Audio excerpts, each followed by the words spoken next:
Oh, good day, Grand Rising. I I really don't know where to start, but I do want to share this my last pregnancy ended up in a miscarriage, and when I found out that I was pregnant, which was around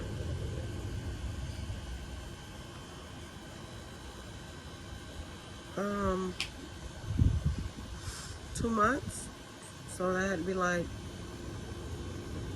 12 weeks. Yeah, so I found out that I was pregnant around 12 weeks.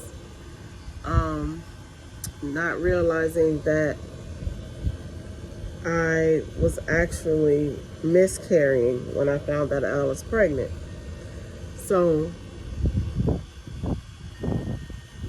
I laid in the bed for a week because I had been in the gym.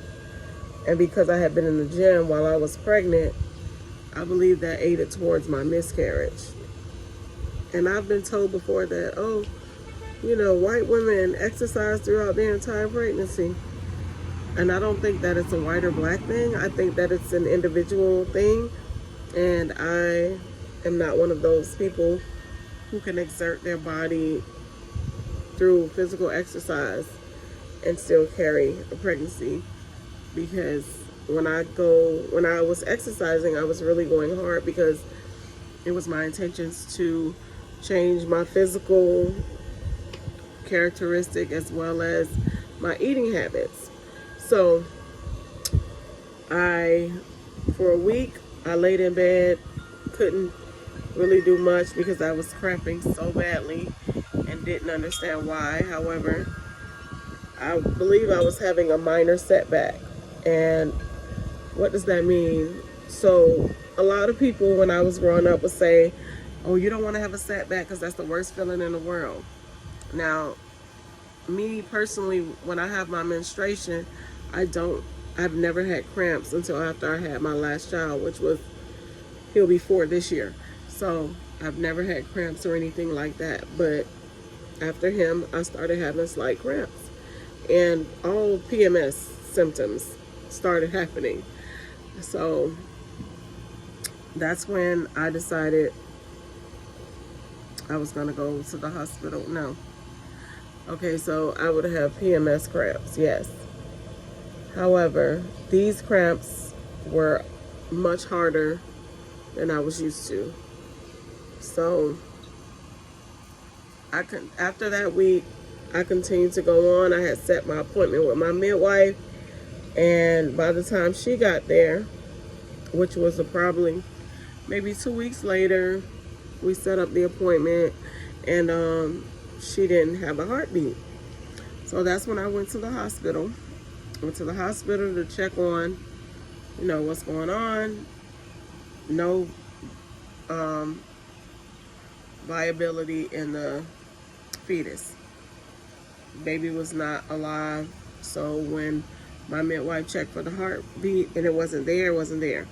But the day before, I had got my blood work.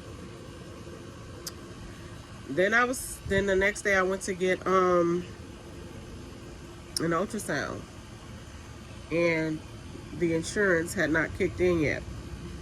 So I couldn't do the ultrasound. So I waited. That's when the 2 weeks came, and I met up with my midwife. No heartbeat. Went to the hospital. Realized that the baby had miscarried. Now, at this point, I'm carrying the baby almost 3 months now that's not alive inside of me, which is unhealthy. So when we discovered that, okay, the baby's not alive, now we have to move forward on how to remove the baby. Usually, I have had a miscarriage in the past, and during that miscarriage, I had contractions and the fetus came out on its own. That wasn't the case for this miscarriage. This miscarriage was physically trying, and so I had to take these pills that force the baby to come out. I had to take these pills that forced the baby to come out. And so I did that. Meanwhile, I had just started a job on Thursday. So I worked that job Thursday, Friday. I have the weekends off. On Friday, I took the pills. You take them by mouth and you take them vaginally. And you wait. You have to lay down so that the pills can dissolve inside of your uterus so that it can release the fetus. So I did that and went to sleep, woke up middle of the night, fetus starting to come out. But it was all just blood clots and no fetus. So I went back to the hospital 2 weeks later, got blood work. My HCG had gone down. However, the fetus was still there. Did another ultrasound. So I had to either get a DNC or redo the process with the pills. So I opted to redo the process with the pills because I don't want to get a DNC, because I don't want anyone scraping up against me and causing more damage than that's not there. Causing damage because there was no damage done to my uterus. And being an African American woman in America, I believe they just be doing us any kind of way. But because I did not want that to happen to me, I did not opt for the DNC. So, did it again. After I did it,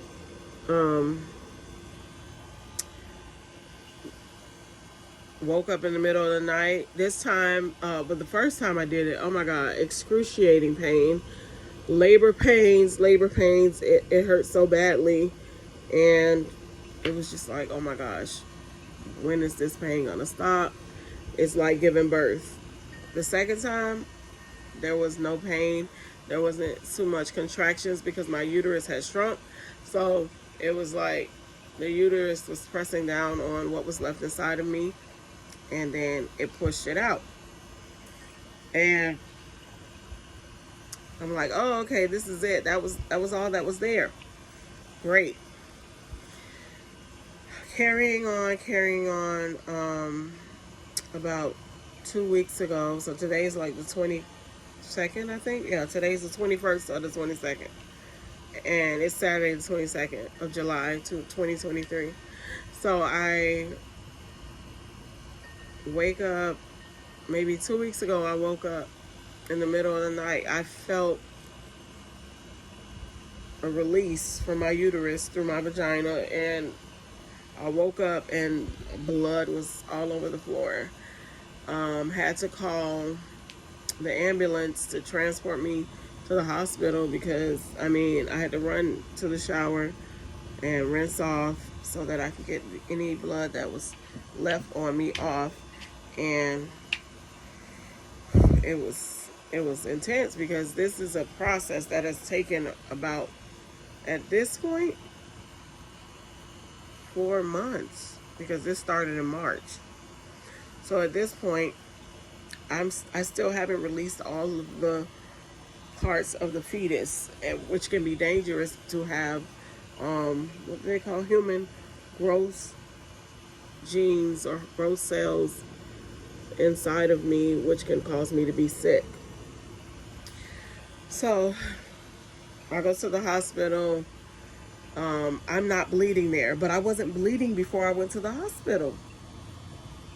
It just came out of nowhere in the middle of the night. And the doctor and my midwife are going back and forth, and he's saying she doesn't need a DNC. My midwife is saying give me a DNC at this point because this is my third time at the hospital, and the fetus is not releasing itself. I'm going to need a DNC. And at this point, I'm like, okay, well, maybe I do, because this is taking longer than usual. So this is an abnormal situation. So I decide to, they took another, not DNA, Lord have mercy. They took another ultrasound, and it's showing that there's a little bit there. My HCG levels are low, like in the 50s, But it's taken that much time to get down because, as you know, the numbers drop, they drop slower. Yes. So he says, the OBGYN says I don't need a DNC because I'm not bleeding. I'm not bleeding. They actually gave me the pills again, and we waited like 2 hours to see if something happened. Nothing happened. So I went back to work after that, maybe 3 days later, and my manager was like, "Oh no, she don't need to come back to work until she healed or whatever." And then she switched the script and was like, "Oh, I need you to come because mind you, it's only 2 people that work with me, 3 employees in total." So I go back to work, because I feel normal. However, my insides have not healed completely, so I should not be doing strenuous activity. However, I feel fine, but I'm not fine. And I continue, and I picked up a case of sodas. And then I start to feel pain on a Friday, maybe 2 Fridays ago. And that's when I left work Saturday and woke up in the middle of the night. Oh no, I woke up in the morning and I had a setback. I woke up, I was cramping. And I couldn't figure. I'm like, why am I? All right, maybe I'm getting back into the rhythm. Maybe I'm having a normal period. And no, lo and behold, later on I realized that it's so dark. Get some good light. Oh, that's better light. Later on I realized that the reason why was because I was having a setback. That's terrible. And I was cramping. Oh my God, like, it was, when they say you don't want to have a setback, let me tell you, it felt like somebody had grabbed my uterus and started wringing it out every 20 minutes or so, or every 10 minutes or so. And I just felt like I was about to really die. And I was calling for my husband or whatever, and it was just so unbearable, but I couldn't do anything but just wait. And then eventually they died down, and I was able to take a nap because it was so exhausting. And then I woke up in the middle of the night and more came out. More of the fetus came out, and it looked like a brain, like a little small itty bitty brain. And I was just like, not this again. Like, when does it end? And today, like maybe yesterday, I just stopped bleeding. Yesterday I just stopped bleeding. I took the entire last week off of work because I was like, no, I need to relax. Going back to work was, not the best thing for me. However, of course, now I'm in a different situation. So the day after I had the setback, my husband and I get into an argument, and now we're heading towards divorce. And I'm just like, this is not a good mental space for me. You don't care about my mental stability. You could care less. And I left. I packed my bag. My grandmother was in the hospital, and I decided I'm going to stay over the night in the hospital with her because I need to get out of this situation, because I'm going through 3 months of miscarriage. You understand? Like, this miscarriage process has taken me 3 months, and today you want to argue.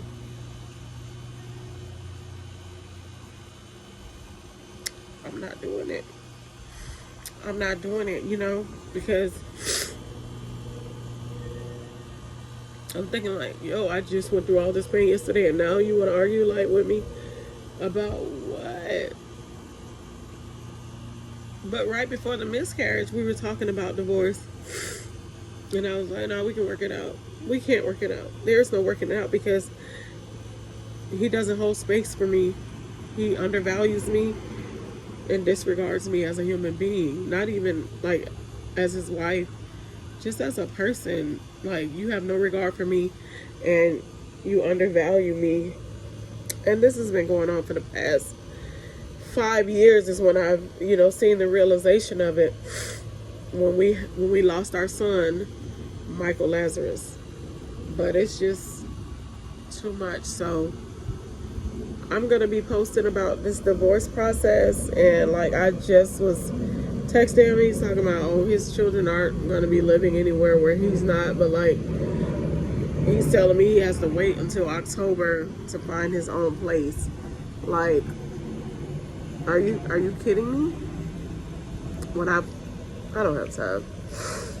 So, when someone has a miscarriage, just try to be there for them, because it's a really, really tough situation and people forget.